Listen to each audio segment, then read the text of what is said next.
And so, Gothamites, you may remember that I said I had an interview with Francesca Root-Dodson, who plays Ecco in Gotham, and that literally just happened about 10-20 minutes ago. My first interview, was pretty nervous about it, but it was a really, really good experience. So stay tuned to this video, guys, to hear all of that interview and hopefully your questions, some of your questions, since some of you submitted them, get answered.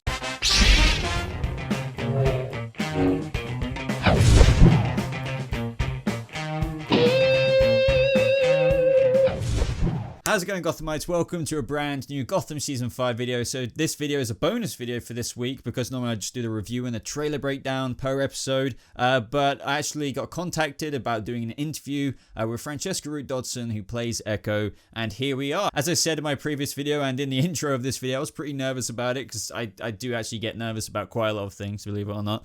Never done an interview before, but no, it was really great. I got quite a few answers for you guys, some teasers for what we can expect with her character coming throughout season 5 of Gotham, and you know, some of your very own questions were asked in this interview as well. But I hope now I've done this, I have the opportunity to do more interviews like this, and hopefully with Francesca again, maybe by the end of Gotham. But what I will say now, guys, is sit back, get a coffee, get a popcorn, get your favorite drink, whatever, and enjoy this interview. Just to let you guys know as well, but you're about to find out, this interview was over Skype, so sorry if the audio goes a little bit funny at times. Obviously I couldn't get over to New York or anything like that to interview her in person, so I hope you guys understand that. But yeah, and let me know what you thought of it down in the comments below. But other than that, roll the interview with Francesca Root-Dodson, who plays Ecco. I do want to say, first of all, congratulations on an awesome episode. Like, how did you feel when you read that script? Because just obviously following Gotham myself for quite a while now, your character's been very intriguing to fans and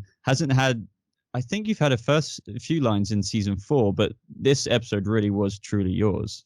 So how did that feel when you read that compared to all the other episodes you've been in? I mean,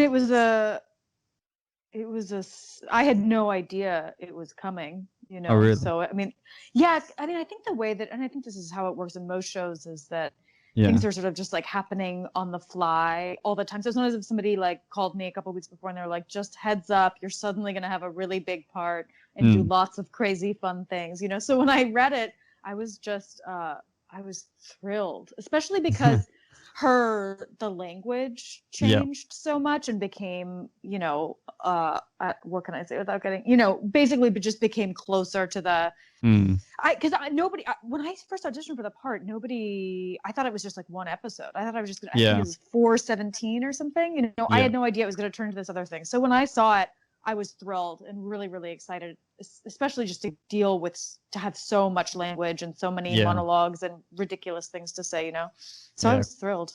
That part in that pool area, you were really much more unhinged than what we've ever seen you before. And I'm sure quite a few, I've got a couple of fan questions, as I said, I'll get to, which made me laugh because one of them is quite requested. So obviously, Ecco, as we've just kind of been over, is a bit of a crazy character now. What did you personally do to prepare for that, since, as you just said yourself, you didn't necessarily know till nearer the time? Well, you know, it's funny. My manager actually, because he's like really into, I guess he would describe himself as a comics nerd. I don't think he would be mad at me to say that. So he was like, he basically, ever since I got the part of Ecco, he was like, I want you to practice you know what, now that it's already come out, I don't know what I can say or not say. Yeah. I'm just going to go for it and hopefully I won't get in trouble. He's like, I want you to, He's like, I want you to practice your Harley Quinn voice because this character might turn into that. And I was like, dude, I don't know if it's going to happen. I was like, I'm not practicing shit, you know? And then anyway, finally he kept being like, you need to do this and have it ready. And I was like, okay, fine. So the main thing I did, and then I got that and I was like, well, I guess he was right, man, you know? So the main thing I worked on was the voice, and that was like the jumping off part. And then I sort of like, after working on that voice, then it sort of naturally just bled into a physicality and facial expressions. And I really do think of it as like the character took a complete 180 based on that head injury, that ongoing bullet. Do you, just out of interest, do you know, in terms of the script, or did you know when your character got that injury? Was it way in season 4? Is that something that's going to be explored? It's not. I don't think it's going to be explored. And here's what I'll tell you, and I hope this doesn't make me sound like a jerk, which is no, of course. I think that like because it all happened really fast with my character turning like that, I think probably the head injury would have happened before 501. But I don't think that in 501 it was established, because I was only in 501 for like a flash. So my sense is that it actually happened like after the bridges went down.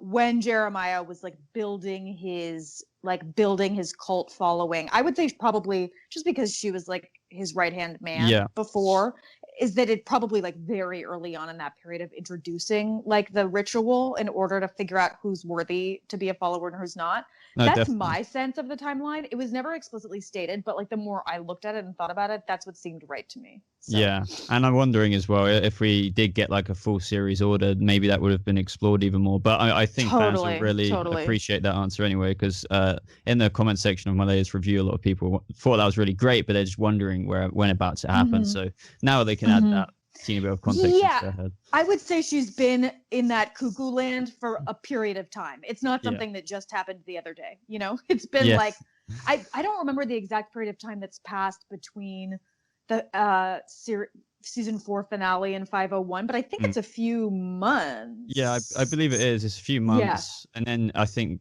that, well, you probably know this more than me, there's another time jump happening at some point. Yeah, and then that I can't talk about. Yeah, and then there's the big one at the end.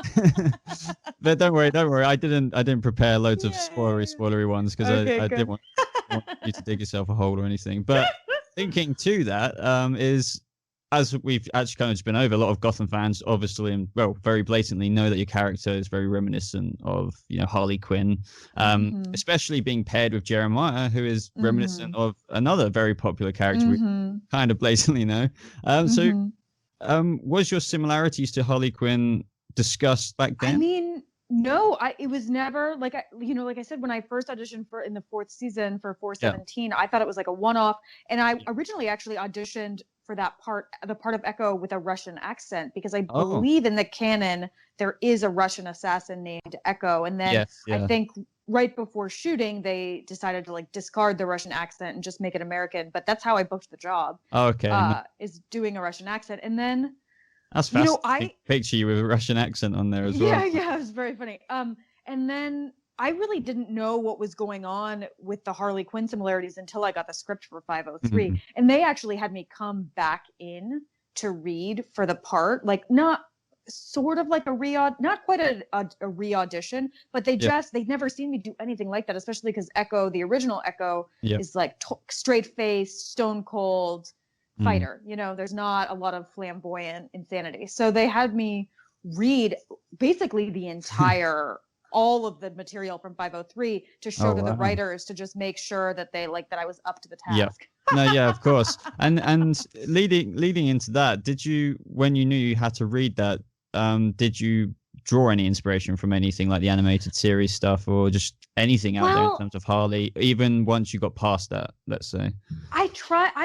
The thing is that I wanted to understand where the character was coming from, but I also didn't want to. I would say I'm pretty good at mimicry, like many actors. So I didn't want to watch it so much that I just began imitating, specifically with the voice, began imitating either the cartoon or Margot Robbie's version. But I did try to expose myself. Like I watched both like a supercut of the cartoon and a supercut of Margot Robbie scenes just once, just to get an idea of what they were specifically doing with the voice. And then I decided that I was not going to like engage with that anymore and take what I remembered and the inspiration for that, and then do my own thing with it, just because it felt like. Well, that's what I really loved about this episode, because you had your own take on it, but every now and again I got that kind of New Yorkie kind of like accent, and especially when you said pudding to Selena, and that just really gave me chills, because it was like the personification of the character you're kind of representing. So great job, seriously, great job. You. When I saw them sprinkle those things in, because of the licensing issues, it's not like anybody came up to me, nobody called me and was like, all right, now you're Harley Quinn. Because they can't do that. So when I saw a few lines like that with the like chicken and the pudding, I was like, oh, I think this is everybody telling me that I can go there, So So then I just embraced it full on because it's so fun, and my hope is that it's both a take that's like true to the original, specifically to the cartoon, since that's where it came from. Yeah. And but then also does something new with it, because the world of Gotham is different than like other worlds that have been established. Like it is, darker and more, I don't want to say, it's almost more flamboyant in a lot of ways, It's definitely different, but yet familiar. That's what I really like about it. I mean, if you're a super traditionalist, I think maybe it might be too different for people like that. But what I love about it is some people have a problem with the villains kind of creating Batman here, 'cause it's usually when Batman comes around, the villains come out the woodwork, so to speak. But Gotham's done that differently. Obviously, Bruce Wayne's had all of these villains surrounding him throughout the seasons, and just with other characters, for example, we've had Jerome and Jeremiah. We've never seen that explored in a Joker mythos or anything like that. And the same with this Ecco character. It's fascinating to see this different kind of background, or to the Batman canon, really. Yeah, and I loved the origin story that they come up with. I mean, this insane Russian roulette. I mean, it's just so twisted, and Definitely. so fun. So I feel like they did a great job of incorporating some elements while not being tied to an exact way, So, and I just took it as an opportunity to have a lot of fun. But it was really important to me to do something that, that fans felt was true to the spirit of the character. And I did try to capture that like flash in the pan insanity, No, definitely. I noticed how much your face was quivering and between words and everything, and it was just honestly, I feel like you nailed it. Oh, thank you. Obviously we can't necessarily call this character the Harley or anything, but people are going and jumping to saying already, oh, she's my favorite live action iteration, because of the way you kind of engulf the character. I think everyone's just been intrigued by Ecco this whole time, and now you finally got to show your kind of secret weapon, and everyone's just blown away. So thank you. I don't read the comments, but I'm thrilled to hear that. That's wonderful. Have you got any future scenes like what you've had in this episode into the back half, kind of, or do you go missing for a couple of episodes, like how we don't see characters sometimes for a few episodes? I don't know how much I'm allowed to say. I mean, the thing is I would say that I can safely say that the rest of this season, I am linked with Jeremiah. Okay. So as much as he's around, I'm around. Okay. But I mean, it's amazing to like wrap up a 5-season show with a huge ensemble cast. It's like a big demand in terms of, especially because it's only a half-season order. So. Yep. I think what you said earlier would be right. Like, had it been a full season, there might have been more exploration of all these things. But what I can tell you is that if Jeremiah's around, I'll be around. Yeah, and we know Selena's going up to where they're hanging out next episode. So I'm looking forward to that, definitely. So these are now a few questions from my viewers. Sure. I posted something and they posted tons. So nobody hurt me if I didn't select your comment. So this one is from Sam M. What can you reveal about the relationship between Jeremiah and Ecco that maybe we don't know already, or just anything you can tease from your understanding? I believe Cameron Monaghan already said a few things, which makes me feel like I'm not going to get in big trouble. I mean, I guess I'll keep it to like my half. I would say that Ecco absolutely jaw-droppingly, with all of her heart and soul, adores him. Oh, wow. In a way that is, maybe not the healthiest, but yep. But I would say that she's absolutely in love with him. So, okay. And just thinks that he's the bee's knees and the be all end all.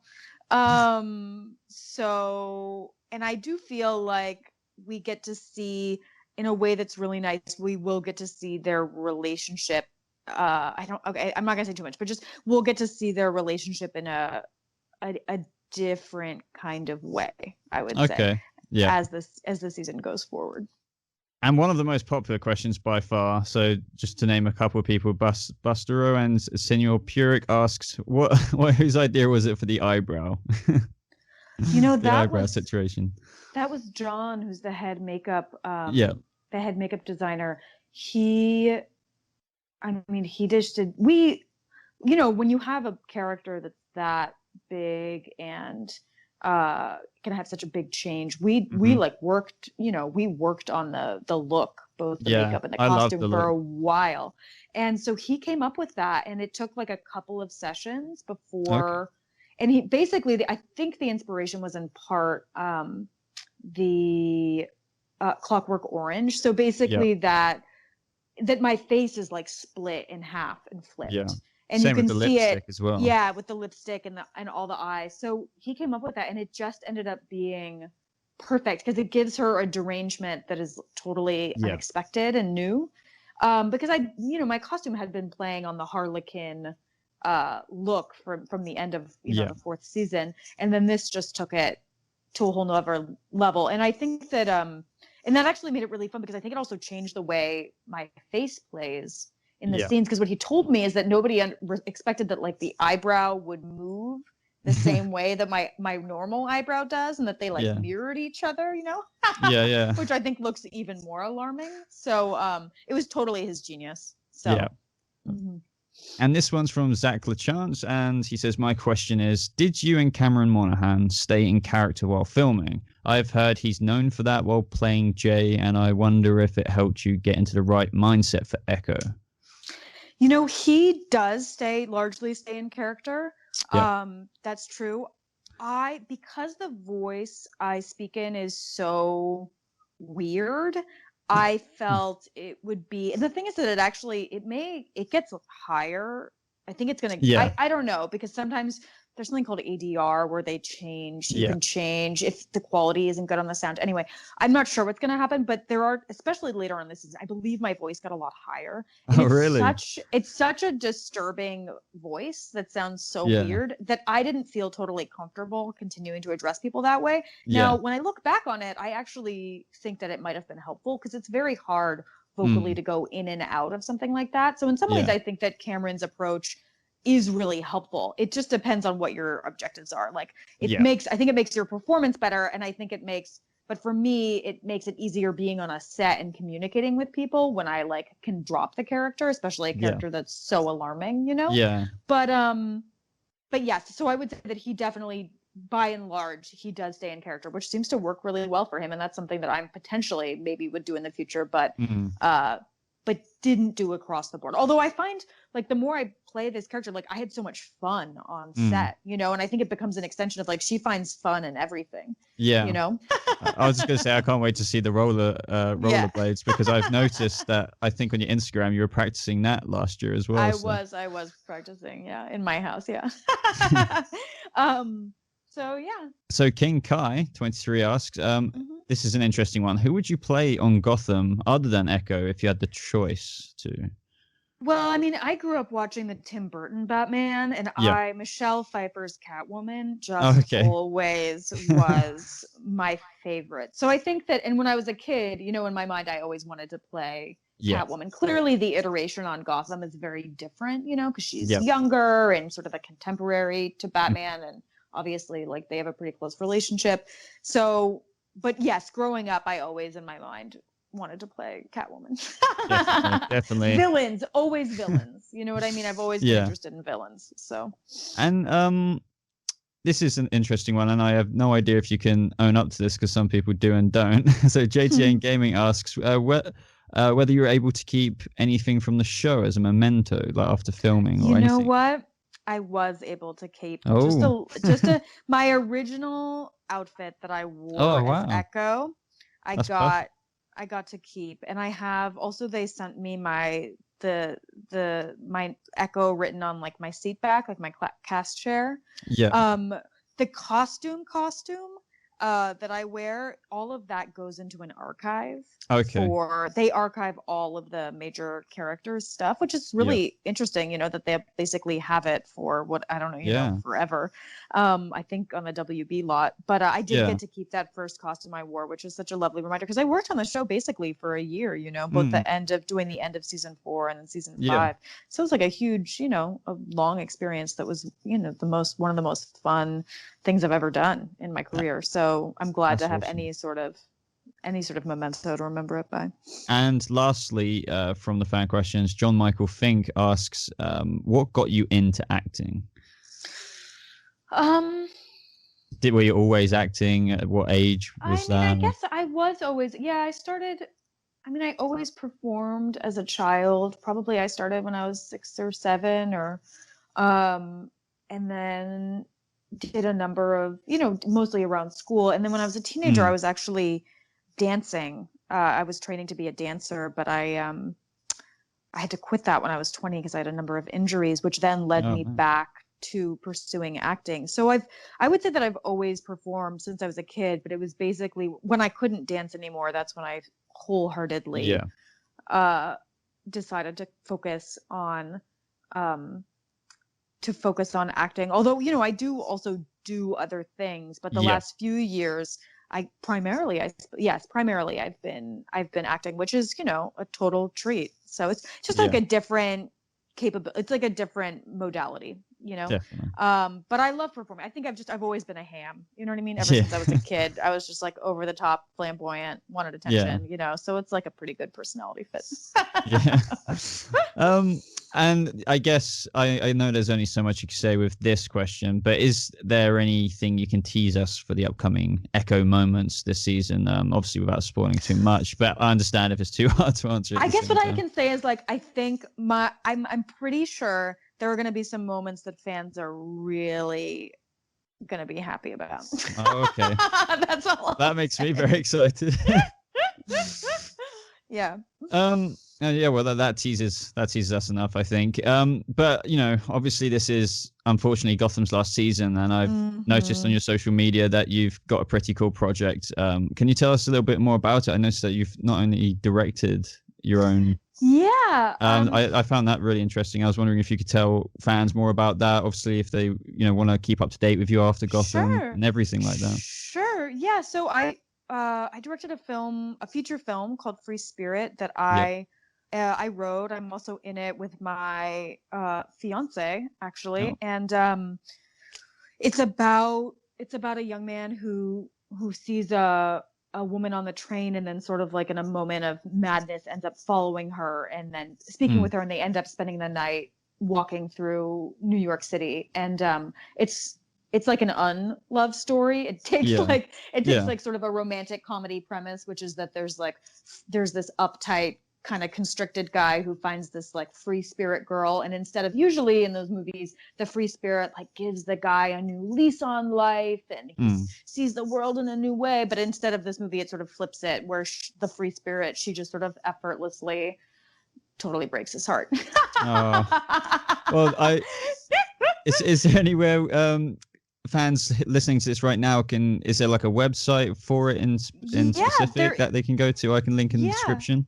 Yeah, there is a website. So it's free, www.freespiritmovie.com. And so the film actually just got accepted to a film festival. So it's the Los Angeles Women's Film Festival that's going to be in March. And so probably what's going to happen is, we'll have the film play at that festival and hopefully more. And then after that, I'm not sure what the timeline is, but the film will be available, for purchase online. So I'll be sure to let everybody know on my Instagram when that's happening. Fantastic. But it's really exciting because it's and I just made a new little teaser for it, and I'm going to have a proper trailer too in the next few months. But as you probably be able to see, it's like a complete 180 from Echo. It's in black and white. It's like incredibly naturalistic. So it's really nice to work on material that's so different, which I find. Because it's funny, I mostly as an actor, on TV shows, I mostly end up playing kind of character actory roles, like very either Russians or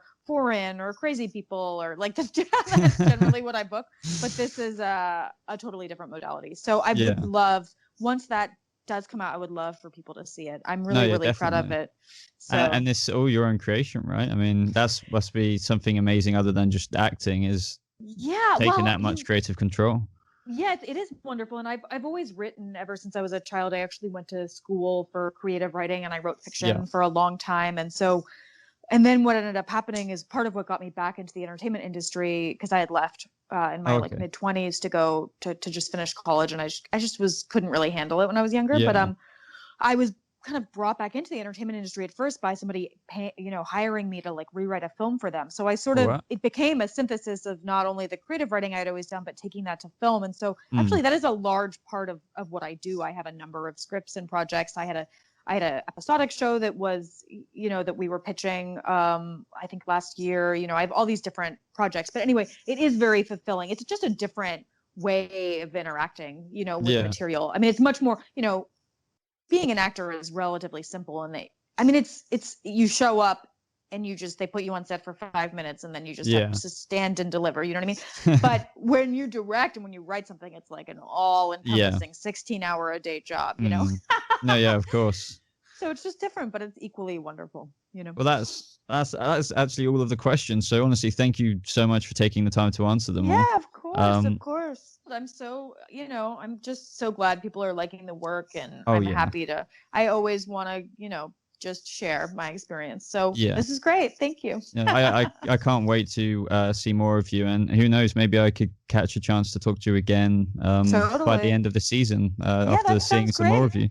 But anyway, thank you so much, Francesca. Honestly, it's been really great, and I hope you have a lovely rest of your day. You too. Thank you.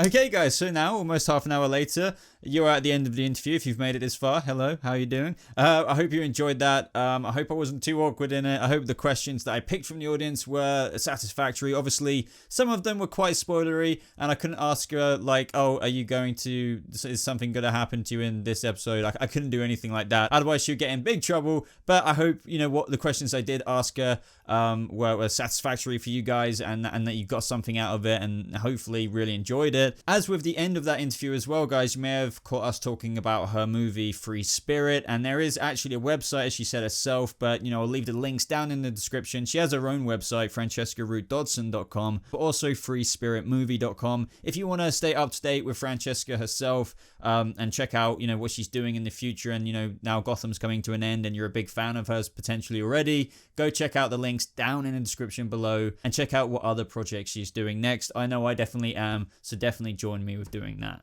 But aside from that, guys, I hope you enjoyed this video. It's something a little bit different. I'm really happy that I did it, as I said. But other than that, if you're brand new here, why not subscribe for more videos just like this? Like the video if you did enjoy this interview. Hopefully I can do more things like this, so definitely like it if you did enjoy this video. Show your support for the channel. As I mentioned, links as always are in the description down below. But I believe that is all I want to say. So thank you so much for watching, Gothamites. I hope you have a lovely rest of your day, and I'll see you in the next video.